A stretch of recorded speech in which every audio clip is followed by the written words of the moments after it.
todo y soy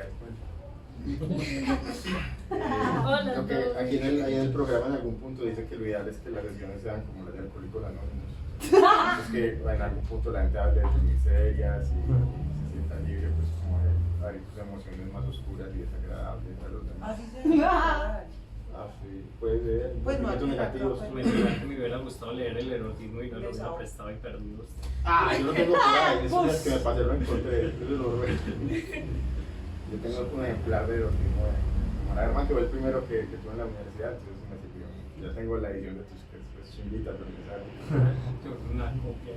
Sí, entonces, bueno, vamos a hablar de la universidad subterránea primero. Entonces, la iniciativa de la universidad subterránea tiene que ver de pronto también con el manifiesto de la Uninoma, que lo hizo un profesor de la UDA que se suicidó hace unos años, que se llamaba Carlos Enrique Receo.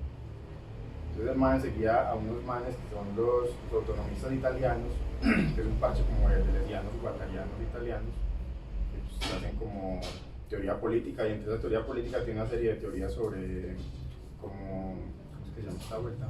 Capitalismo cognitivo. Entonces, en esta serie de investigaciones ellos hablaron como de algunas aplicaciones locales y otras más generales o más globales, de la manera en que se está mercantilizando hoy en día el conocimiento y cómo ya pues, la educación académica no tiene una calidad educativa, sino una calidad pues, como el producto de tercerización pues, neoliberal.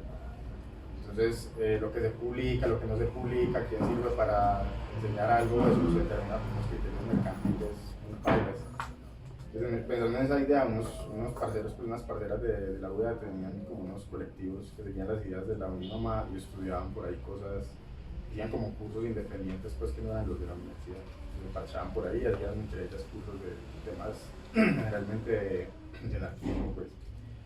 Y así nació pues como esa vuelta en este caso, y ellas llegaron a la casa a publicar unas vueltas y en ese contacto con ellas como que nos llegaron pues, los textos de Carlos Enrique y toda esta iniciativa de la Uninoma.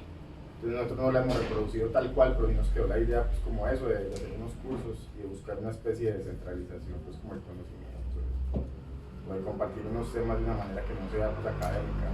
O sea que la intelectualidad no es necesariamente académica, por así decirlo, que es una experiencia pues, que uno puede compartir con la gente y marchar y eso. Entonces bajo esa idea hicimos como una programación primera de actividades pues como más o menos como de aspecto universitario. Entonces este mes tenemos taller de títeres, hay como Cimentú, hay taller de ciencia ficción y una programación variopinta muy maravillosa que está en ese tablero allá afuera para que lo pillen ahorita. Entonces bueno, nosotros tenemos aquí esta librería, que es la librería Mutante, que tiene publicaciones de muchas partes, entonces también todo esto está empalmado de algún modo como a la reflexión para que la gente produzca materiales para este tipo de espacios como esta librería. Entonces mucha de la gente que está aquí publicada, de gente que ha caído aquí a esta casa a aprender a imprimir cosas y a intentar publicar lo que piensa, pues y esto, entonces como que buscar formarnos entre nosotros, más allá de lo académico y más ahora pues que las academias volvieron como los call centers y los centros de webcamers, pues entonces ahora que todo es lo mismo y que la educación es todavía más paila y más para las humanidades, pues o las disciplinas discursivas, entonces como que estos espacios nos parecieron muy importantes y nos empezamos a juntar a hacer esto para que también mejore el contenido de esas cosas que vamos imprimiendo, entonces la gente cae acá y eventualmente se vincula, pueden sacar materiales que también nos sirvan a todos, pues, como intelectualmente y también como un entretenimiento o como un encuentro, pues. Entonces esa es como la idea, como nutrir los materiales y descentralizar el conocimiento académico. Bueno, por lo demás, no dice el problema de esta vuelta. A propósito, una pregunta breve. ¿Ustedes siguieron en contacto, le tienen pista a Ernesto Fernández, pues, con el que tanto hablaba Carlos? No entro a saber nada de Cucho, pero yo le tenía en contacto. Pero... No, era solo eso. Sí, el con el que hizo el manifiesto por la universidad, no, man, sí, yo no sé nada de Cucho, que se ha muerto, ¿vale? El que tenga ese guantón que puede servir, no la dejen ahí calentadas, por favor. Yo quiero, por favor. Eso es lo que acá. Sí, eso es para Es que tenía ahí la duda. No, sí, eso es un banquito.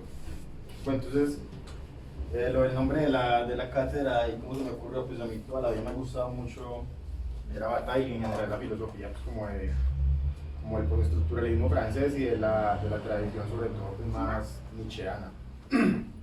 Y Nietzsche aportó una cosa muy curiosa a la filosofía, que es una forma digamos, revalorizar la espiritualidad fuera de una cosa que él detestaba mucho, que era pues, el espíritu, digamos, de lo judeocristiano y de la herencia pues grecolatina hasta cierto punto, que estaba interiorizada en ese espíritu.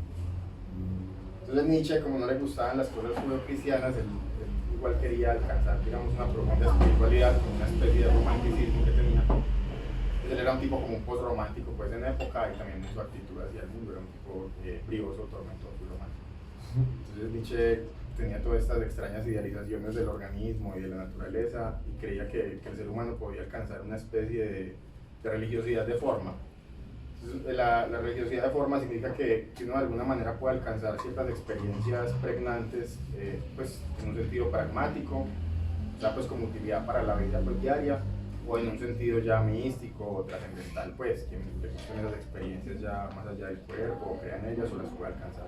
Nietzsche creía que estas cosas que son típicas de la religión se podían alcanzar de algún modo, de una manera agnóstica, pues, o sin practicar una religiosidad particular.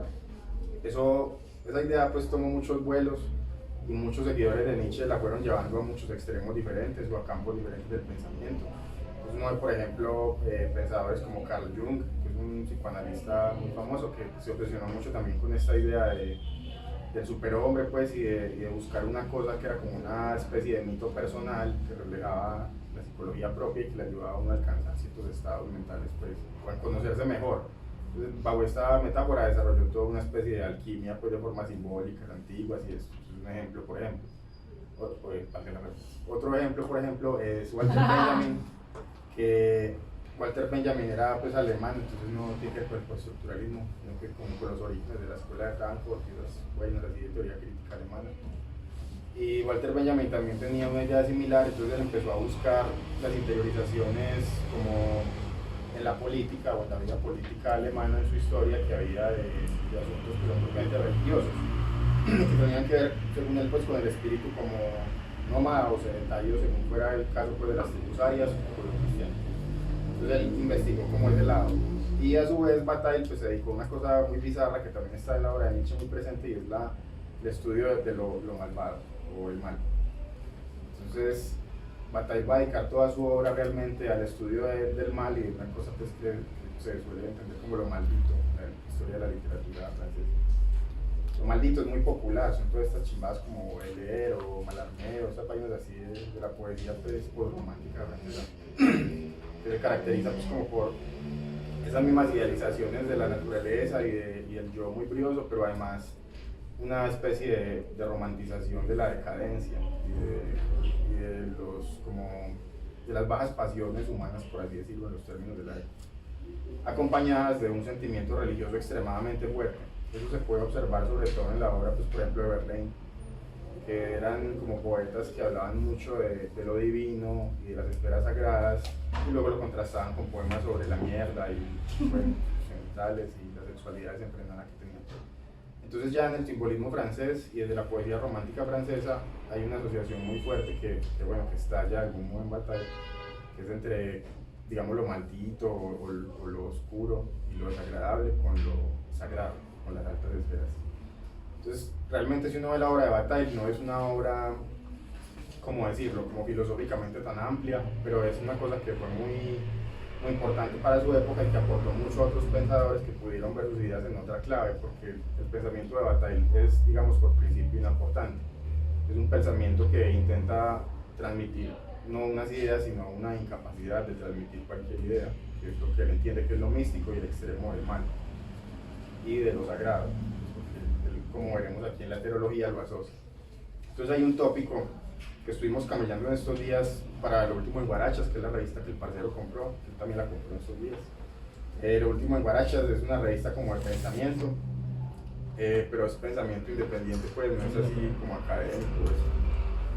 Y está muy influenciada por una serie de corrientes pues como actuales de filosofía, como el aceleracionismo y el realismo especulativo, la ontología de los objetos y otras corrientes así. Entonces este tipo de corrientes están muy influidas por el postestructuralismo y sobre todo por Bataille y por Deleuze y Guattari. Entonces eso nos ha llevado a pensar en Bataille otra vez, porque Bataille es el pensador que inaugura el pensamiento de lo otro o de lo heterogéneo. Entonces estaba buscando más sobre pues, lo heterogéneo en Bataille y me encontré este texto que traduje. Se llama El concepto de heterología de 1933. El concepto de heterología es una vuelta que es muy bacano trabajarlo porque el 33 es cuando Bataille está sacando su segundo libro. Entonces es una época muy embrionaria, solamente ha sacado la historia del ojo y en ese año sacó la parte maldita. Entonces empieza a esbozar como su teoría de lo otro, de lo heterológico. Entonces yo decidí cómo usar esto como columna del curso porque es un concepto que atraviesa todo lo que él pensó. Entonces lo que él dice es que él quiere crear una ciencia de lo que es completamente otro, de lo que no es igual a nada. Entonces esto tiene mucho que ver con la ontología de los objetos y con el realismo especulativo que proclama justamente una autonomía ontológica de las cosas, que es lo mismo que hace Deleuze con su ontología máquina. Entonces estas filosofías son como el principio de lo que ahora se conoce como la filosofía de la diferencia, que busca ya no una serie de funciones o de estructuras de la realidad, como la generación anterior, sino un montón de complejidades y de particularidades que son caóticas y que no se ensamblan de maneras lógicas, de maneras congruentes o inteligibles muchas veces. Entonces cuando uno trasciende al estructuralismo y a la idea de estructura y de ese orden, que las cosas siempre están interconectadas, eso le obliga a uno a ver la realidad de sus particularidades, digamos, ¿no? Y también lo obliga a uno, ya viéndolo en un sentido más sociológico o político, pues por pura metáfora, lo obliga a uno a aceptar cierta diversidad en el mundo, en las formas de pensar o de concebir el mundo y en las formas en que se generan las realidades humanas. Entonces esta filosofía de lo otro o de lo heterogéneo ha sido muy adoptada por estos pensadores, por eso, porque están tratando de pensar cómo la filosofía puede proponer otras realidades, pues no solamente como criticar las que ya han sido. Entonces en esta medida han pensado mucho en eso, en lo heterogéneo. Entonces, ¿qué es la heterología de Bataille? La ciencia del otro, pero ¿qué putas es la ciencia del otro? Eso no suena a nada. Y cuando uno lee a Bataille uno encuentra con muchas paredes de cosas que no remiten realmente a nada, pero es porque todos los conceptos de Bataille van a unas cosas que tienen que ver con conceptos como el no saber o lo inefable, el no decir, que es un tema que ya trató un discípulo de él que se llama Maurice Blanchot. Y en general son tópicos que intentan envolver intelectualmente o hacer inteligible una cuestión que tiene que ver con la incapacidad humana de hacer inteligible lo más importante de su vida. Entonces él lo que hace es que envuelve esto desde muchos puntos de vista, pero siempre centrados en lo sucio, en lo asqueroso, lo grotesco, lo que es horrible. Entonces Bataille llega a la conclusión de que lo heterológico, la ciencia del otro, tiene que estudiar básicamente tres vainas. Por un lado tiene que estudiar el inconsciente o la represión, o las barreras de la represión, porque digamos que lo reprimido, como lo entiende Freud y como lo entienden los conceptualizadores del tabú como Robertson Smith y otros que él menciona en este texto, pues que son como funcionalistas y estructuralistas, sociólogos y antropólogos sobre todo del siglo XIX. Pues. Entonces marica habla de estos tipos y de cómo ellos han encontrado estas funciones como malditas en la vida humana. Entonces la vida erótica genera este polo que es como oscuro por necesidad, que es donde va todo lo reprimido, todo lo que el ser humano no puede hacer debido al super yo, que es como la categoría moral de la cultura, y se efectúa, digamos, en el ello, que es allí donde él no se concibe, donde no es discurso y solamente es una cantidad de formas negadas de la naturaleza, pues según Freud, pues, porque eso realmente es una idea un poco tonta. Aunque ya Bataille empieza a quejarse de ella pues en su época, entonces él dice que el psicoanálisis es una especie de pseudociencia que es completamente incapaz de acceder al inconsciente, pese a que el inconsciente es el descubrimiento más grande de la ciencia de su siglo, dice él. Entonces, como él dice que ellos descubrieron la vuelta, pero que no saben cómo estudiarla, el psicoanálisis es incapaz de entender lo que descubrió. Entonces, está por un lado la heterología, lo que es completamente otro, porque está reprimido, porque es oscuro. Por otro lado, la heterología estudia lo sagrado. Pero lo sagrado para Bataille, este es el problema del asunto, él encuentra en Durkheim y en la sociología francesa, en Mauss y los sociólogos franceses, que lo sagrado no está opuesto, digamos, a lo impuro, sino que lo sagrado está solamente opuesto categóricamente, pues, o de manera, digamos, tan tajante, solamente está opuesto a lo profano. Lo profano es la vida común. Entonces Bataille, como Bataille también es un marxista, pues entonces él asocia la vida común con la vida técnica y los usos prácticos de la vida económica del ser humano. Entonces lo homogéneo y lo que es completamente contrario a lo heterogéneo, que es lo sagrado, vendría a ser la vida corriente, la vida en que uno tiene que trabajar para ganarse el pan, que uno tiene que pues, pagar los servicios, ir a las burocracias. Todo esto es como lo profano, lo que tiene que ver con el trabajo. Y lo que de algún modo permite lo profano en la vida humana, o lo que hace que sea sociológicamente viable, por así decirlo, es según él pues lo sagrado, porque el orden sagrado genera, digamos, los sentidos o los marcos de sentido de los valores y de las prácticas humanas, digamos, profanas, pues, o simples o mundanas. Entonces eso sagrado para Bataille tiene dos caras. Entonces él dice, como la oposición de lo sagrado es lo profano, entonces lo sagrado incluye a la vez una contraparte necesaria que viene a ser lo impuro. O sea, lo sagrado incluye lo puro y lo impuro. Entonces lo sagrado es, por un lado, la bendición, que tiene que ver con los dioses y con las esferas más altas y con lo que es suprahumano, y tiene que ver también con la maldición, con lo que es infrahumano y lo que tiene que ver con lo demoníaco y bueno, lo bajo. Entonces lo que es más bajo que bajo y lo que es más alto que alto está igualmente incluido en lo sagrado. Entonces una vez él establece eso, pues es muy fácil para él entender que lo horroroso, lo erótico, lo grotesco y todo eso son también sagrados. Entonces él busca, pues por ejemplo, rompiendo la vieja dicotomía que establece Fraser y la antropología de poltrona entre magia y religión. Entonces para Bataille, magia y religión son ambas cosas que están incluidas en el dominio de lo sagrado y no como en la antropología positivista, que de alguna manera lo mágico no era igual a lo religioso, porque la magia era vista como una especie de técnica, como una cosa que sirve para manipular unos elementos, no en el sentido químico de la alquimia, o ese tipo de ideas como tecnificantes de lo que es la magia, pero como una práctica que evoca un mundo u otro a partir de la palabra. Entonces pues ya la magia y la religión están conectadas por formas de relación con lo sagrado. Entonces Bataille toda la vida va a tener esta dicotomía en que él va a ser como una especie de cura y va a actuar como una especie de santo, pero va a escribir sobre un montón de aberraciones y de porquerías, porque él es un santo de las porquerías. Entonces en esta vuelta como que él va a buscar algo que está más allá de él, pero yo realmente no creo que lo haya hallado, porque como con su maestro Nietzsche, con Bataille pasa que su vida está muy dislocada de sus ideas.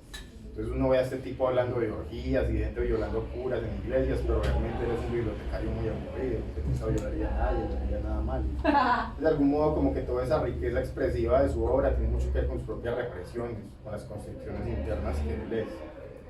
Pues, y como en Nietzsche, que toda esta fuerza, el superhombre, es una forma también de exteriorizar una inmensa debilidad y fragilidad de él como ser humano. Y bueno, como que de alguna manera esta idea que heredó Bataille, que le digo que heredó Walter Benjamin, esta forma de buscar una religión no religiosa o una antirreligión, pues como yo le he dicho, tiene mucho que ver con que Nietzsche no detestaba en sí el cristianismo como suele entenderse, sino que Nietzsche lo que detestaba era el protestantismo. Nietzsche habla del cristianismo, él habla propiamente del cristianismo que le tocó a él, el papá de él, el cristianismo luterano.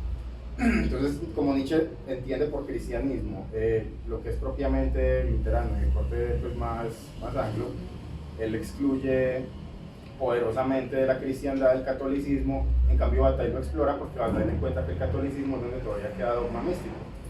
De algún modo la cristiandad protestante convirtió en un dogma puramente comunitario o de función moral y ética. Entonces, como Nietzsche descarta el catolicismo, no encuentra cosas como la experiencia de San Juan de la Cruz o la reverberación de Santa Teresa, que dirá Bataille en algún punto de su obra, en un libro que se llama Las lágrimas de Eros, que finalmente es la misma experiencia, que él de algún modo lo que encuentra en San Juan de la Cruz y en Santa Teresa de Jesús y en los místicos, es una cosa que él también ve en la experiencia en común que él comparte con Nietzsche. Y es una búsqueda de una mondad que ellos le dicen el más allá de sí. Entonces el más allá de sí es muchas chimbadas. El más allá de sí es todas las vainas que le interesaban al estructuralismo, que era una idea de que de algún modo el mundo era inaccesible y que las cosas del mundo estaban más allá de sí mismos y unas estructuras pues, que lo componían, que lo recomponían. Entonces, ¿qué son esos más allá de sí mismos? Pues esencialmente pues, los tres clásicos. El de Nietzsche, que es el más allá de las estructuras del lenguaje ante la moral, pues, ante la moral judeocristiana y la interiorización de la moral neoclásica, grecolatina. El otro más allá de sí, y bueno, y esto ya el superhombre, que es el más allá de sí supremo. El más allá de sí, el psicoanálisis, que es el más allá de lo que yo sé o lo que supongo que sé de mí mismo o de mi conciencia. Y el más allá del marxismo, que es un más allá de una especie de historia hipotética en que adviene el reino de los justos, buenos y listos. Entonces, todos estos más allá de sí componen lo heterológico, porque para Bataille entonces los fenómenos sociales dependen de lo heterológico y también son parte de ello.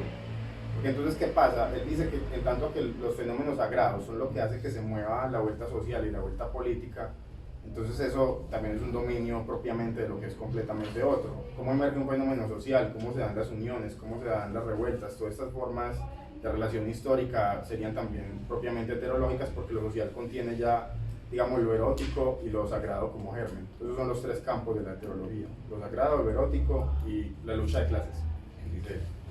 Y esos tres campos se entrelazan de muchas maneras. Sobre ese libro hay un clásico muy bueno de las malignidades, que es Economía libidinal del buen Jean-Luc Nancy. No, de Lyotard. Lyotard, eso. Lyotard. Bueno, igual Nancy Lyotard es un parecido. Vale, luego, Pipe. ¿Qué dice? La mala. O Carimañola. Bueno, y pues como que a grandes rasgos esa es la introducción del curso de Bataille y qué es lo que se va a hacer como de dinámica, porque pues hoy apenas es como hablar ahí por encima de la vuelta, pues ustedes qué piensan de eso. Entonces, bueno, ¿cómo va a ser el curso y eso? Pilla pues, entonces acá... Usted había dicho que la tecnología estudia tres cosas: lo inconsciente, lo sagrado y con esa La lucha de clases. De clases. Sí, o los fenómenos sociales o la lucha de clases, o las interrelaciones que lo hacen heterogéneo, pues como campo. La heterología él dice que es una ciencia paradójica, porque es una ciencia que intenta estudiar todo lo que ningún método científico puede estudiar, que es lo otro, lo más allá del de sí, lo que es imposible, le dice él. Realmente la obra de Bataille no dice muchas cosas, lo que tiene es un montón de paradojas para que usted se sienta pequeño y extraño ante el lenguaje. Entonces y esas paradojas las mezcla con porquerías sexuales. Entonces usted llega a una experiencia extraña en que se siente abrumado por una cosa que es enorme, pero que a la vez es muy baja y que está muy ahincada en su cuerpo. Entonces usted lo lleva, digamos, a buscar una especie de religiosidad del cuerpo, pues, del cuerpo puro, así, descarnado, grotesco y violento. Y esto inevitablemente nos lleva a las asociaciones del maestro Nietzsche con el fascismo, pues. Bataille estudió mucho el fenómeno del fascismo y de la violencia del fascismo.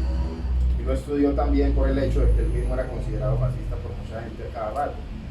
Y es porque cuando uno se dedica a estudiar el mal, esto lo lleva a una especie de signos que obligatoriamente llevan a lo solar y que son asociados a lo masculino y a la destrucción, pues, digamos, generalizada, que son los signos de lo solar. Entonces, Bataille, la diferencia de las personas más constructivas como Deleuze y Guattari, que nos hablan de los mitos lunares y el nomadismo, Bataille habla de una cosa que es el nihilismo activo, que es un nihilismo muy, muy destructivo y que es una forma de pensamiento que, como diría Hegel, solo funciona anulando las otras conciencias, subsumiéndolas o anulándolas. O sea, todo, para comprender cualquier cosa, una conciencia tiene que tocar otra, sea una conciencia de un objeto o de otro ser, y tocar esa conciencia implica anularla para sí, tanto que se vuelve objeto de sí y ya no sujeto de sí mismo y lo tocó la cosa. Entonces esa anulación constante de todo para Bataille es muy importante, y su interpretación junto con Kojev del fin de la historia hegeliana pues tiene que ver todo con eso. Que hay digamos, un fin profundo en todas las cosas, que es buscar la destrucción de las demás y de sí mismas, que es lo que dice Deleuze con eso de que las máquinas solo funcionan estropeándose. Máquinas son cualquier cosa, pues es una máquina. Yo cagando soy máquina, yo caca y no humano. Entonces, bueno, es como eso lo que les iba a decir. Ya para hablar de las unidades, este folletito que les tira acá tiene la primera unidad de la vuelta. Entonces, son 4 clases. Entonces ahí en el folletico hay, digamos, especificados los materiales para 2 de esas clases. Entonces sería sin contar esta, que es la sesión 0. Entonces la idea es que esta sesión 0 sea descontada de algún modo de las demás en tiempo. Entonces, bueno, lo que yo propongo es lo siguiente: como a mí no me interesa pues, ni el estructuralismo, ni a Bataille, ni a nadie, lo que llaman filosofía pura, que es algo muerto, pues, y no carece de sentido buscarlo. Entonces, lo que vamos a hacer es que no vamos a pensar en Bataille como una manera filológica, como quien escribe una literatura, ni una manera filosófica como quien es un pensador puro, ni una manera puramente religiosa o teológica, sino una vuelta como más transversal a todo eso. Entonces, para entender eso de esa manera, me pareció mejor una pieza muy encargada de sentido, bien estética, que poner a la gente a leer y a discutir los textos teóricos, porque pues, se van a enredar más y no van a llegar tan fácil a la quinta esencia de la mierda de Bataille. Esto es un curso de un mes. Esto es un curso monográfico como chan, y agarre su experiencia y ya vaya, coja y drogue, se vaya a la iglesia, haga lo que pueda con él. vaya y coja en la iglesia, pues como algo le dicen al libro. Entonces, lo que vamos a leer realmente son una selección de 4 sesiones de piezas literarias de Bataille, y pues ustedes van a leer las piezas literarias y van a venir acá que yo les hable mierda de los textos teóricos en relación a esas piezas literarias, pero pues si ustedes quieren no tienen que leer los textos teóricos. Yo los puse acá y hice una carpeta de Drive para que pues quien quiera, en la carpeta de Drive puse las unidades marcadas, como están marcadas acá en el programa, y puse las obras completas de Bataille en inglés, en francés y en español, porque alguien quiere seguir con mis indagaciones. Sí, gracias. ¿Cuál es su correo? No, ahorita los anoto a todos y pues ahorita pasan en fila y los meto en el drive directamente para no hacer listas, porque luego transcribiendo la examen a la verga, no de una de los vamos a hacer. Entonces ya ahora les doy acceso a todos, les mando el link y ya ustedes verán qué hacen, o si alguno quiere imprimir esa vuelta, pues ya me paga y yo se lo imprimo acá. O pues estos son cortesía, pero ahí tenemos un tarro de propinas porque el pseudósopo también come, entonces tiene que echarle ahora unas monedas a eso, porque con eso compramos cebollas y cerveza obviamente. Entonces, bueno, lo que les tiene que quedar de esta vuelta es que hay una parte muy importante de Bataille, lo que Bataille quiso transmitir en su obra, que es precisamente aquello que no puede ser transmitido. Entonces que ustedes no pueden ponerse tanto a pensarlo o a hablarlo, sino que tienen que experimentar unas cosas. Entonces después de que lo hayan, digamos, interiorizado intelectualmente hasta cierto punto, pues tienen que llevarlo a sus cuerpos y a sus vidas.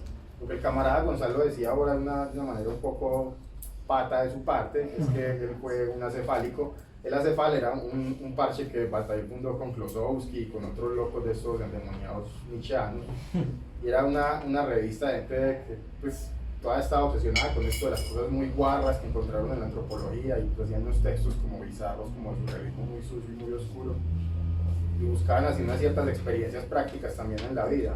Entonces hubo cierta época en que yo conocí a Gonzalo y a otros amigos de la universidad, en que todos estábamos muy interesados en el magnetismo y en Bataille, y nos metíamos muchas drogas, y corríamos mucho, y ahí nos díamos orgías y hacíamos muchas cosas que nos parecía que nos iban a llevar una experiencia del más allá de nosotros mismos. Y en cierta medida sí. En esa época no era la época Becker. Éramos unos pacos. En la época Becker. Pues yo cuento una época amplia, que abarca unos 8 años de decadencia. Porque han sido más recientes realmente. Bueno, la época Becker y otras épocas hubo muchos parches muy desatinados y nos pegamos a drogar mucho en todo caso. Y hacíamos muchas cosas muy tontas y de algún modo sí alcanzamos un cierto misticismo en ellos. Yo siento que lo alcanzamos, o al menos la ilusión formal o simbólica de ese misticismo. Estamos metiendo en la película. Estamos en el video, es la vuelta. Finalmente, hoy en día lo que hemos aprendido de la sociedad contemporánea es que eso del ser y el parecer no son discernibles. Pues, si usted hace una vuelta y se la cree, pues así hizo la vuelta, en serio. O sea, eso ya pues, que usted no es tan religioso, o que usted no se corta o eso, no sé hasta dónde lo pueda llevar, pues ya no importa, pero si usted lo sintió y le parece que lo sintió, pues lo hizo. Venga, yo también quisiera agregar una cosa, pues como pensando en eso en estos días. Vea, hable por acá. Tírenle el micro a Gonzi. También como para el asunto del contexto y pensar pues quién era Bataille y en qué contexto se da todo esto. Es que hablándolo como de una manera aislada suena como con mucha fuerza, pero todos estamos aquí como esto es una medio pato en todo caso, como pues que empieza en términos de transgresión, sagrado, profano, estamos muy por encima de eso en términos culturales y de entretenimiento y de todo. Bueno, en la época de Bataille, digamos que es como la punta de lanza ya más desarrollada del antirreligionismo, del asunto, bueno, Bataille está rodeado de varias cosas, digamos.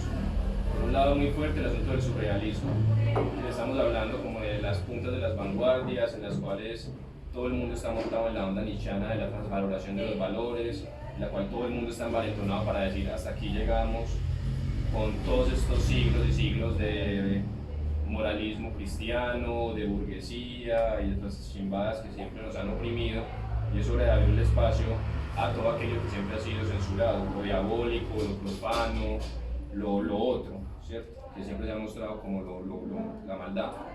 En ese punto de quiebre, digamos, entre una moral muy victoriana y la necesidad de nuevas formas de transgresión, todas estas mierdas suenan con mucha más fuerza de lo que suena hoy día, porque hoy día estamos ya a muchos años de que todos estos tabús se hayan roto, se hayan invertido y se hayan exasperado. Incluso pues, hoy día encontramos cosas mucho más perversas en 3 minutos en Google de todo lo que describe Bataille, siendo Bataille un sujeto que buscaba ser muy extremo, y aún así siento yo que Bataille sigue siendo muy vigente y que no le dio ni su Instagram, la verdad que se está imaginando acá, porque está como esos muy cagados ahí a follar mientras se cortan encima de un vómito, ¿qué está pasando? ¿Y por qué ese man está cagando encima de esa niña? Bueno, en fin, no sé. Pero es lo mismo que les describo, saben que lo han visto en algún video, muchos videos ya. Cuando Bataille escribe esto es uno de los primeros, porque igual ya estamos en una línea larga que viene desde el decadentismo del siglo XIX, siglo XVIII, tenemos ya había Sade es la gran figura que de algún modo envalentona a todos estos hombres como Bataille precisamente para empezar a hablar de todo lo que es la excreción, ¿no? El cuerpo, el sudor, la mierda, el semen, la sangre, el vómito, todo eso que son los olores, todo eso que supuestamente la ilustración, el libro del ciclo de las luces, o sea, el ciclo de las luces es eso, precisamente iluminar las cosas, pero iluminarlas a la fuerza de enterrar muchas otras en las sombras, y de algún modo era la continuidad de esa religiosidad cristiana secularizada. Entonces digamos que estos sujetos que aparecen ya a mediados del siglo XX, periodos de entreguerras, están viviendo la crisis de absolutamente todos esos valores.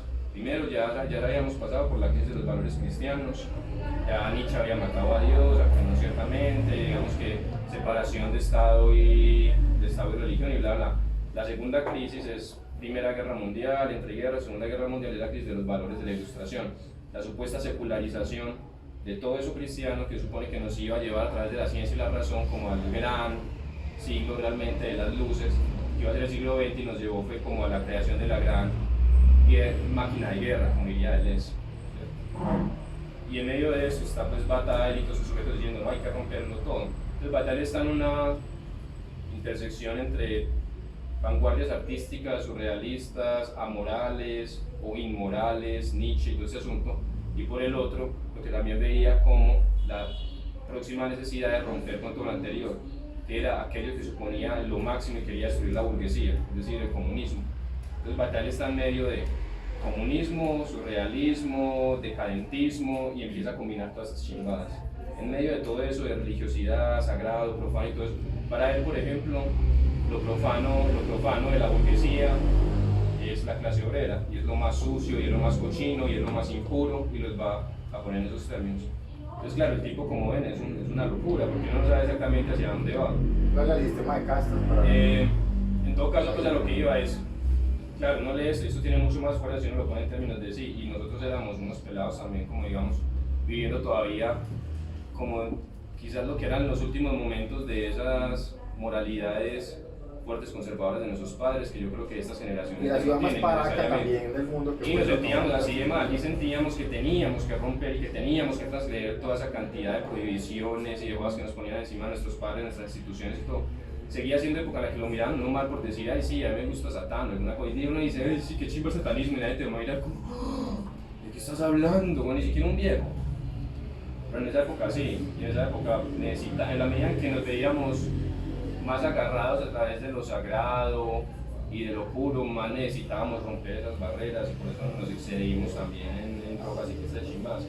Hoy día, por ejemplo, una generación más joven, yo no creo que sienta esa necesidad, ni creo que sienta la fuerza. Son más constructivos. La fuerza sí, la potencia y la... Yo he visto que la nueva generación es más de lesbiana y nosotros nos falta el batalla del asunto. Entonces, bueno, eso es lo que quería ella. Sí, Melo.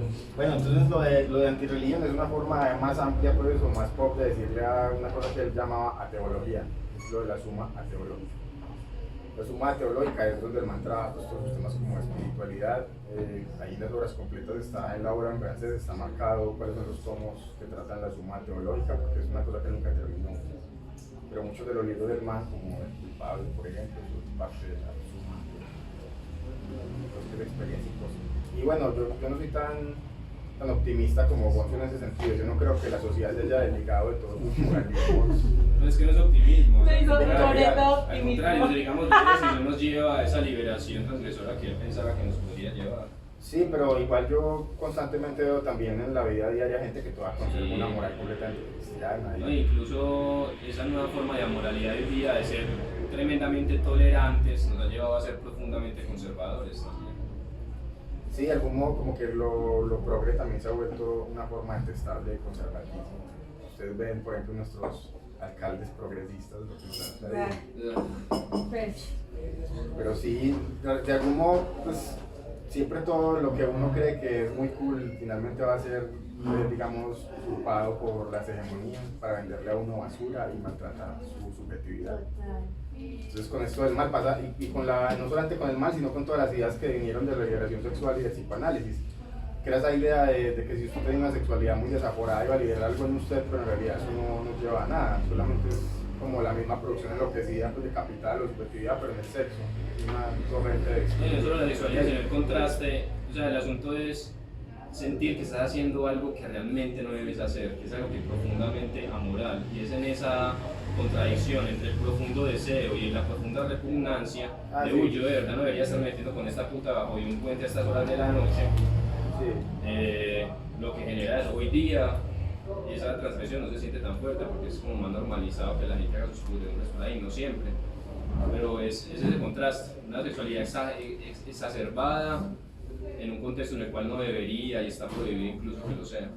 Lo que sigue siendo actual es que todo no tiene un punto de transgresión, pues, que sea cual sea su moral, hay una cosa que ya le parece impensable o demasiado grotesca para sí. Y hay unos tabús que son universales, pues, como el del incesto, esos que estudian los antropólogos de poltrona. Porque ya no tanto en el porno, se mete a ver Xvideos y la mitad de los videos que salen son My Stepsister. Pero son My fetichizaciones de algo que la gente no lleva a la práctica. No, pero sí. Va pues, boles de la viendo a su hermana, es otra vuelta. Por eso. Una cosa es uno ver eso, pero uno sabe que sus pibos no son hermanos, pues finalmente. Al contrario, ellos saben que están fantaseando con la mamá y con la hermana, pero para no decírselo directamente, y eso que yo ya lo veo directamente, ponen el step. No es realmente mi madre, es mi madrastra. Sí, No es sí. realmente mi hermana, es mi hermana. Esa fetichización del parentesco es bizarra, ¿no? Sí, porque es el tabú primario, pues, entonces es de algún modo como que ya estén apelando a fetichizar el último tabú, o lo que se supone que era el tabú más grande, pues ya habla mucho del Capitalismo, lo vuelve todo líquido, rompe todas las fronteras. Sí, todo está acelerándose. Hay unos textos de un man que se llama Nick Land, que es el aceleracionista, pues, que es un pensador derechista, pero muy delesiano, muy interesante. Y pues no, en serio, ha aplicado el delesianismo de manera muy estudiosa. Pero sí, eso, si el ejército de Israel hace estrategias con las teorías de Deleuze, ¿cómo no va a haber delesianismo en eso? Porque él dice que lo único de lo que habla las teorías de Deleuze es de desterritorializar las cosas, que la desterritorialización implica la aceleración inevitable del capital enloquecido de Marx. Que si usted acelera el enloquecimiento del capital, obligatoriamente va a desterrar al mundo, a lo que sea que eso implique. Entonces la pela de eso. Es como lo que la aceleración. Pues yo creo que no es tanto como una cuestión de épocas, pues como que ya la generación pasada lo había dejado y ya está, digamos, allá como cuidado con esas estructuras morales, sino que creo que es una cuestión más discontinua y también una cuestión que es geográfica, ¿cierto?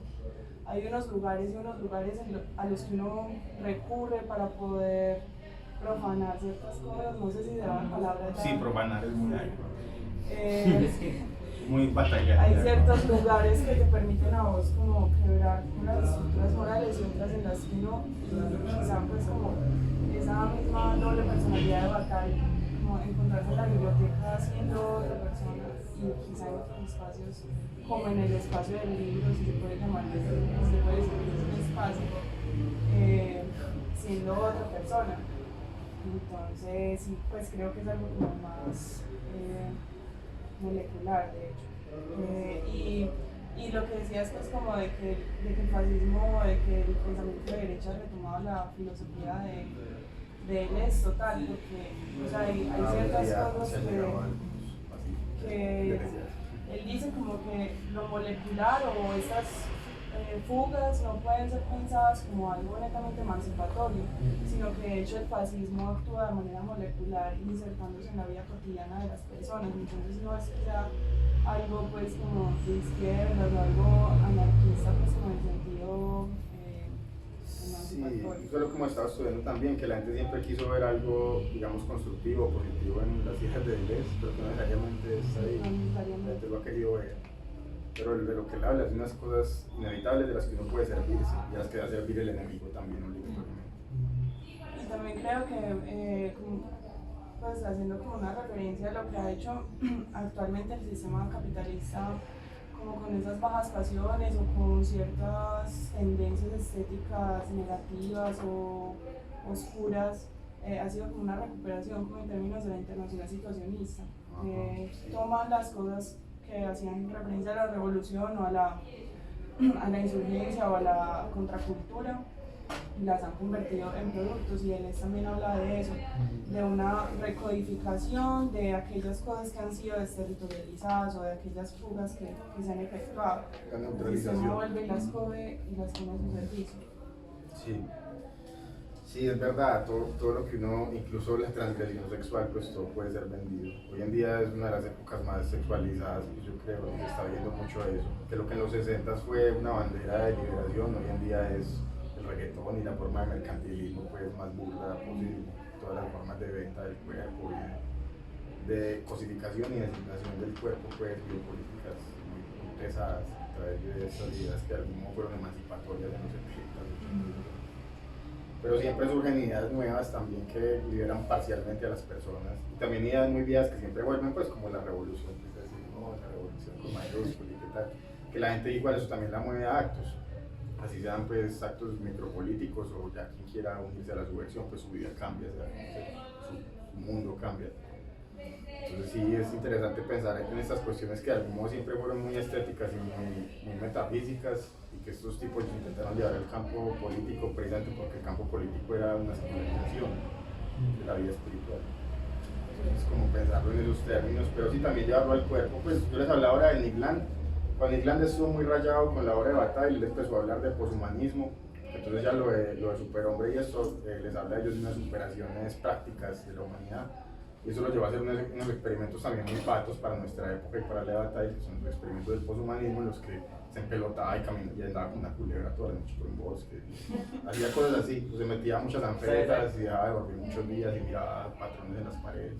Hacía cosas de ese estilo, que ya no eran digamos algo festivo, porque uno en Bataille lo entiende con la ritualización festiva, digamos desde el muy desafinado pues, y está realmente bebiendo en un plan de fiesta que este man ya no tiene, solo quiere enajenarse, hacer cosas muy raras, ser otro cuerpo y ya. Entonces ya eso no pasa por el ritual de la fiesta ni por nada, ya llevaba unas ideas muy extrañas que hablan ya del ser humano intentando encontrar no solo su animalidad como principal, sino su mineralidad, como ser objeto puro, y eso es muy místico, como ser mis minerales constitutivos y cómo me relaciono con la conciencia exógena de los objetos que entran en contacto con mi campo siempre. Eso es lo que me constituye, un montón de objetos ahí que tienen una conciencia sobre mí de algún modo porque me están cambiando la vida todo el tiempo. Y yo lo reconozco como algo externo cuando son igual de íntimos que los seres. Agentes. Sí, unos agentes constantes de mi vida. Eso también tiene que ver con eso. Bueno, ya hablando de lo que se va a leer en esa vuelta. Andrés, vos has pillado el análisis que hace Agamben en relación a Bataille de la Cepal. No. Él plantea, pues ya que escuchamos, Háblala. yo tengo una pregunta sobre el micrófono para ti.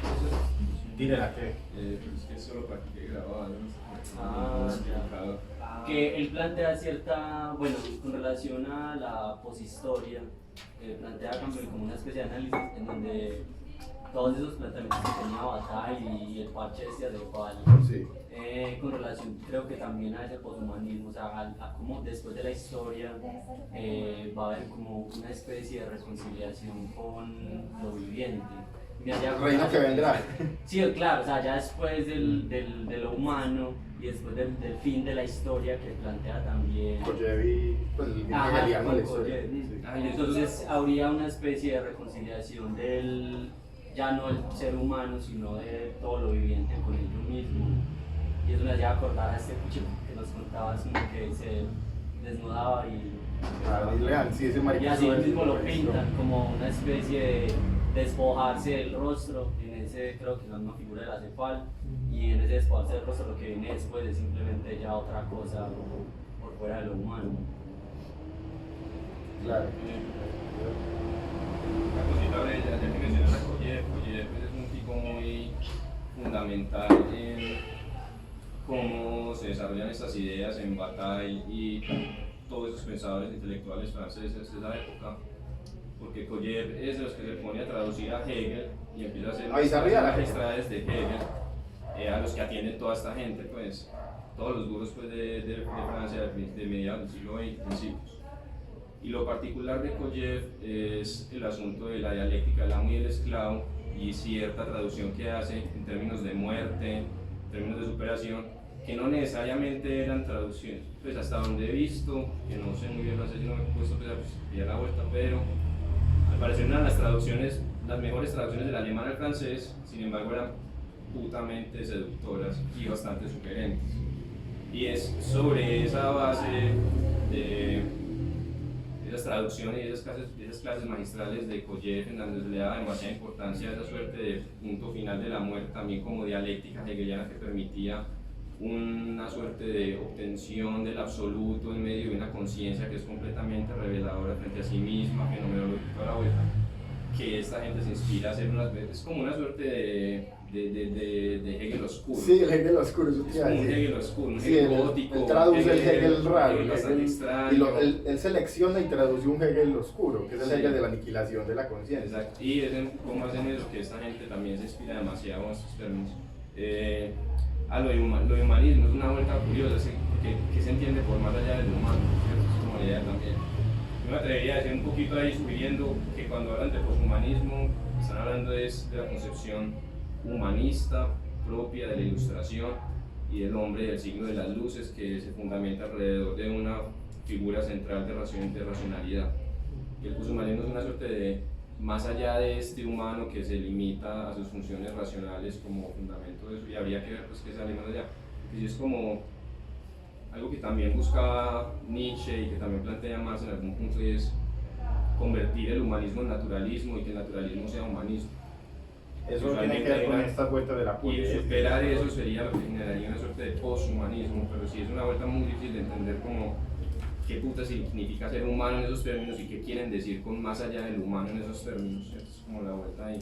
Como lo de, por ejemplo, puedas decir de eso, pero... esos manes, por ejemplo, de realismo especulativo, les gusta mucho Lovecraft. Y lo que les gusta de Lovecraft es precisamente esos matices como poshumanistas de su vuelta. Es como que Lovecraft es un tipo que se pone a imaginarse cómo sería el universo si Dios fuera un animal. Entonces dice, si Dios fuera un animal y fuera irracional, yo no pudiera entender nada de lo que Dios hace o como por qué, entonces yo cómo podría acercarme a lo divino más que como un asqueroso gusano de Dios aplastado por algo. Entonces esa pregunta lo lleva a pensar en eso, en qué es ser un ser humano, pues, o qué relación tiene eso. Una Haraway habla mucho de esa vuelta del Cthulhuceno sobre eso. El Cthulhuceno es esa época no humana en que van a volver las entidades telúricas a destruirnos pues, por los daños ecológicos que hemos hecho. Entonces, lo poshumano pues, lo poshumano es bien de la historia en un sentido literal, lo poshumano también es, digamos, traer el apocalipsis en los términos que lo define Nick Land en la serie de aniquilación, en esos textos así. O sea, lo poshumano tiene que ver con buscar una realidad nueva, pero para buscar realidades nuevas hay que destruir siempre las realidades que hay. El odio del presente. No poshumanismo, sino composta. En última, la humanidad se va a volver un abono para las fuerzas telúricas que lo sobrepasan. Sí. Y la vuelta es que lo que dicen estas ideas como las de Haraway es que, o sea, lo poshumano tiene que ver con las integraciones de lo humano con otras formas que han sido divididas por la tradición humanista, pues, que han quedado escindidas de algún modo y que le han dicho al ser humano que hay un sujeto y un objeto, que hay una naturaleza y una artificialidad. Y eso es lo que rompe un poco el poshumanismo. Es buscar la idea de que hay un ciclo constante entre cultura y naturaleza que no es escindible y que no se puede comprender dónde empieza lo uno y termina lo otro. Que el ser humano tiene que buscar, por tanto, unos asideros que son mágicos también y que son también de su animalidad y de su mineralidad. Entonces tiene que comprender los objetos y tiene que comprender también que lo espiritual no puede estar desligado de lo técnico, porque el fracaso de la Ilustración consistió precisamente en desligar las realidades técnicas y de los avances materiales de la realidad de los avances sociales y espirituales. Entonces lo que intentan las ideas poshumanistas siempre ha sido como enmendar esta causa, proponiendo realidades en que esto no se dislocó. Entonces la modernización siempre ha sido opuesta a la modernidad nunca llegó, sobre todo a Latinoamérica. La modernidad, que es el espíritu de la Ilustración y es esto de la libertad, de legalidad y la fraternidad, eso nunca le llegó a nadie. Las constituciones fallaron, el proyecto de Ilustración falló. El poshumanismo es un intento de repararlo diciendo es que lo importante no es rescatar el espíritu humano o los universales del espíritu humano en los términos pues, de Feuerbach y de Marx y de estos tipos hegelianos, sino que hay que rescatar un espíritu de una cosa que no podemos entender, que está más allá de lo que hemos visto hasta ahora.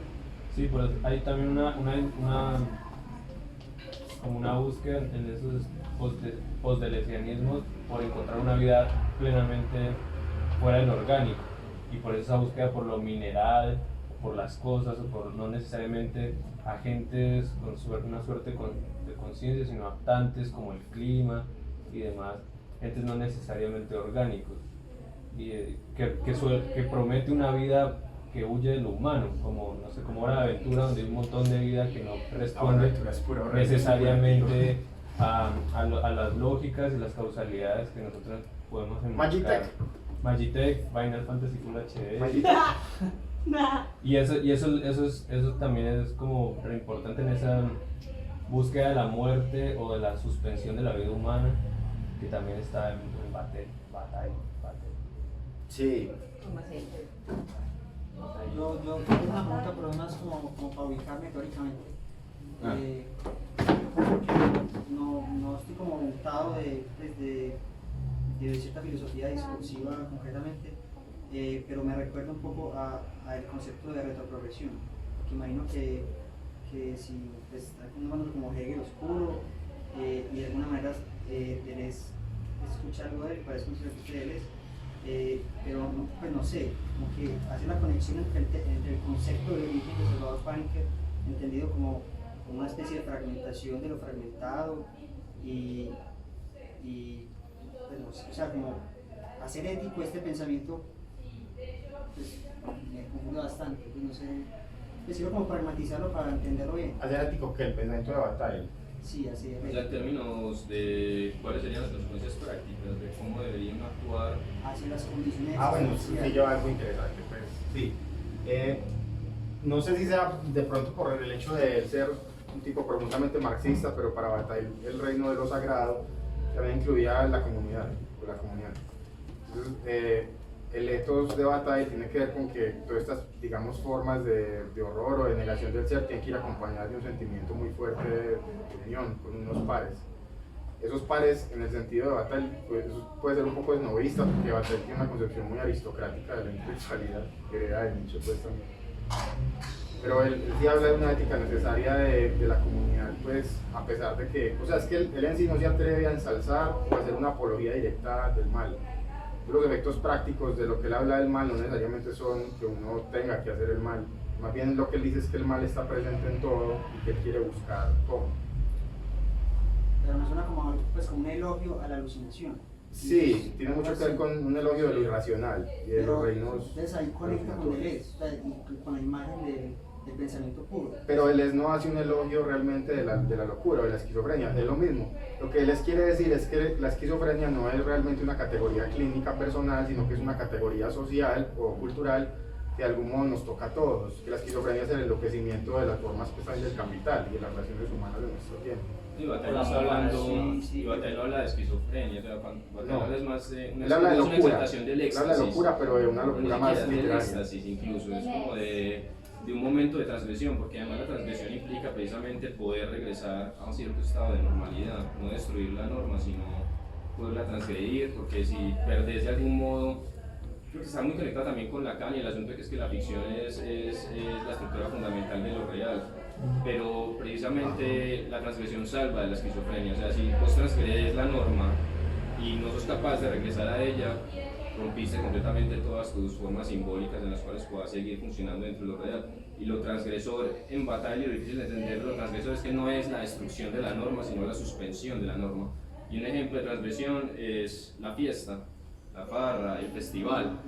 Son unos días, unas semanas, Carnaval de Barranquilla, lo que quede, en la que precisamente todas las normas básicas de convivencia y prohibiciones típicas como no beber en la calle, no hacer bulla, no sé qué, quedan suspendidas.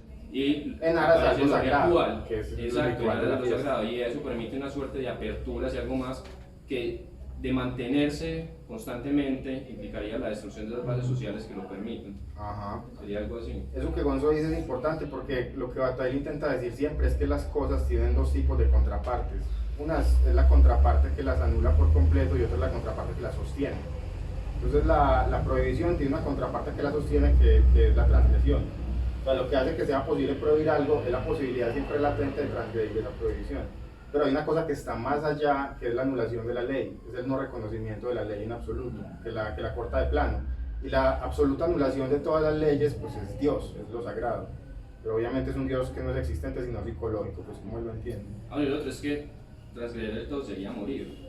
Eso, la última transgresión es la muerte. transgresión máxima es la muerte, y precisamente la idea es poder dar un vistazo al más allá sin morir realmente. Y ahí pues entra como el asunto del simulacro, del carnaval, del sacrificio, del ritual, como una suerte de muerte simbólica constante. Es que los ritos, lo que hacen los rituales en términos pues como antropológicos, es permitirle a las personas darle un aspecto cíclico a sus vidas. Lo que uno hace, así sea un ritual de un neurótico obsesivo, así sea un ritual de una religión, los rituales siempre intentan conmemorar algo sagrado o algo de un lugar a otro para que el tiempo fluya. Y eso le da al tiempo una continuidad precisamente partiéndolo en periodos. Es el último libro de este man Byung-Chul Han, de la pérdida de los rituales, y va precisamente por ese lado. Sí, el tiempo se vuelve homogéneo sin rituales. En el Principito de Saint-Exupéry hay una parte que el mocoso le dice a un man que es un rito, y el man le dice, un rito es lo que hace que un día no sea igual a otro día. Ahí siempre están todas las soluciones clásicas, la filosofía francesa. Qué interesante. Para niños. Bueno, los textos. Entonces, lo que estamos camellando hoy es la Sefira 0. El curso está separado en sefiras, que son estas bolitas del árbol de la vida. Lo separé así para que tenga un aspecto pseudo-místico y para que se sintiera acogedor al leer. Entonces, la Sefira 0 tiene, que es lo que estamos hablando hoy, es la suma teológica en relación a la antirreligión. Estamos hablando de la transvaloración, pues, y de cómo este marica busca un espíritu religioso en lo no religioso. Cómo quiero buscar un cuerpo, pues, pero no lo religioso. Entonces, lo que estamos leyendo, si ustedes quieren, pues, se interesan, ahí en la carpeta está todo, pueden meterse y leer La felicidad del erotismo y la literatura. De este texto yo les recomiendo leer los últimos 3 ensayos, La pura felicidad sobre Nietzsche y un apéndice que hay al final, que son como 20 páginas o algo así. Ahí va a quedar indicado todo en la carpeta. Y ya las fuentes secundarias sería pues lo que otra gente escribió, pero como aquí no hay fuentes primarias en la unidad 0, entonces pues también corre debate ahí. Entonces está la discusión sobre el pecado, sobre Nietzsche y la teoría de la religión. Entonces lo queda ahí para que lo revisen, pueden leer un capítulo así. La discusión sobre el pecado es muy chimba porque es una entrevista con un montón de curas franceses, así teólogos, de putas, y está Sartre, está Simone de Beauvoir, están todos los intelectuales cool de la época, y están todos como yéndole un juicio a Bataille, pidiéndole que explique qué entiende él por pecado, y todo el mundo está bizarreado, pues está cuando ¿cómo va a decir eso? Pues los curas, Sartre, todo el mundo está bizarreado, y es una chimba porque él les explica con absoluta tranquilidad su pensamiento del no pensar, que es muy extraño. Entonces es muy chimba comparar la teología tradicional pues con la teología bacteriana, también todo está parado, entonces por eso el texto es muy chimba, y es ameno, pues tiene una introducción un poco pesada de Klosowski, pero es bueno. Sobre Nietzsche es importante porque pues ahí está toda la teoría de gasto, y ya las teorías de la religión son como los textos más sociológicos del man sobre el tema. Lo que vamos a ver, leer la otra sesión es la primera sefira, a la que titulé Vulgaridad y Heterología. Entonces para esta unidad, pues la idea es que se lean Madame Eduarda, que en esta edición viene acompañada del muerto. Entonces la idea es que se lean todo, Madame Eduarda, con las notas y el prefacio y el muerto. Si no les alcanza o les da pereza, pues se lee solo Madame Eduarda o ninguno, y vienen y ya hablan acá o escuchando. Háganos que dé la puta gana, no digamos más nadie. Y bueno, quien quiera pues ampliar la vuelta de Madame, o sea con Madame Eduarda basta pues para lo que sabe, pero quien quiera leer lo que yo voy a medio explicar, se va a hablar de este texto que traduje, les traje aquí, que es la definición de heterología, el valor de uso en SADE y la noción de gasto, que es el libro del 33 en que él sistematiza sus conceptos de lo otro, de la parte excluida, como él le dice, que también termina siendo una ciencia de la marginación, o de lo marginal. Bueno, y ya las fuentes teóricas secundarias, pues ya son un montón de gatos así de varios países que han escrito cosas sobre Bataille y que me parecieron muy útiles para pensar la vuelta. Entonces está pues este textico de Heterology, bueno, no sé si ustedes leen en inglés, yo les puse ahí vainas en español lo más que pude, pero hay algunas que no las encontré en español. Como este texto no lo encontré en español, lo traduje, pero por lo demás no puedo traducir todo, entonces igual hay algunos recomendados en inglés, pero los textos centrales están todos en español. Y las obras completas quedan ahí en francés por quien ya tiene interés académicos, pueden profundizar y sepa hablar de inglés. Bueno, la sefira segunda, que sería la sesión, o sea, dentro de 15, el texto central va a ser la historia del ojo. La historia del ojo es una noveleta. Entonces, pues, los textos de cada sesión son largos, pero son novelas, son poemas, son cuentos, entonces son largos, pero son digeribles. Entonces, La idea es, lo que ustedes van a leer ahí son un montón de cochinadas y algunas ideas muy vagas sobre lo místico que luego vamos a ver cómo aplican en toda esta estructura marxista extraña. Y ya en los opcionales, pues lo que yo les voy a agregar a explicar es el concepto de discontinuidad como se explica en el erotismo. Esta unidad se llama discontinuidad y pornografía gótica. Pero lo que les voy a explicar esencialmente es lo que habla de la discontinuidad en el erotismo y lo que habla de la relación entre el goticismo y surrealismo en la obra de Bataille, en un prólogo que hizo Vargas Llosa, que todavía no lo he subido porque me va a tocar escanearlo porque no está en la edición digital, pero esta semana lo subo. Y ya las fuentes secundarias, hay un texto que se llama Traída a la continuidad, una aproximación al pensar del concepto de comunidad en Bataille y el prólogo de Vargas Llosa. De la comunidad. Ajá. Y yo recomendaría que metas uno de Susan Sontag sobre la pornografía. Es un chimbo y pues es muy ameno y además le ayuda a uno mucho a entender como cuál es el mecanismo psicológico que busca dislocar el yo en esa literatura tan fuerte. No me acuerdo en qué libro está de Susan Sontag, creo que me salió sobre la pornografía. Es muy chimba y ella cita a Bataille ahí, pues de hecho Bataille es... Ella se pega de Bataille y el man de Historia de Evo, ¿cómo se llama? La Historia de Evo. Sobre Historia de Evo, ¿lo has pillado? También es una muchachita ahí que se deja como sumir y hacerse de todo y supuestamente a través de dejarse hacer de todo y una gente ahí supera esa barrera de su yo y no sé qué. Y el otro es de Bataille, eso es muy chimbo. Una película muy chimba para pensar en esas vueltas es Mártires, véanse Mártires. Ah, sí, una película Mártires es muy francesa. bataliana. Sí. Ajá. Más escrito. Mártires, Sí, como con suena, Y. con Y al final. Mártires. Mm. Es una película, pues, claro que es muy pesada, si toleran el Pues es gore, es medio gore, pero es buena. es gore religioso, sacramentado y extraño. Yo ya Sí, recordé. sí, es gore mesiánico, gore mesiánico. Cuando yo me la vi. Sí. Ah, usted se la vio. Ah, es una chimba. Ya recordé que era lo que había leído. Vaina dos. De Historia del Ojo y algo que una parcera me leyó una vez sobre Jesús. ¿Sobre Jesús? Sí, de Bataille. Ah, Y sí. vos leí algo que recuerdo mucho que solo decía gonorrea, gonorrea. Seguro, suena a lo que yo escribí. Dime qué estabas diciendo. Era bestiario de. que creo que está al lado de la película también. Ese de gonorrea, gonorrea. Creo que la película tiene así. Mártires. Oh, Bueno, bueno, tal sí. Pero sí tiene cara de que tenía una segunda parte final. No, Juan. Bueno, ya para cerrar, esta vuelta, como verán acá dice el programa Cuadernillo 1. Eso significa que no quise darles todo el programa ya, sino esperar a cerrar sesiones para ver qué más surge, para construir las otras unidades con base en lo que vayan hablando. Entonces ya en la otra, dentro de 15 días, pues ya les paso el resto del programa. Y ya, no olviden el tarro de las propinas. Y ya, recuerden que la existencia es irrelevante. Sean felices.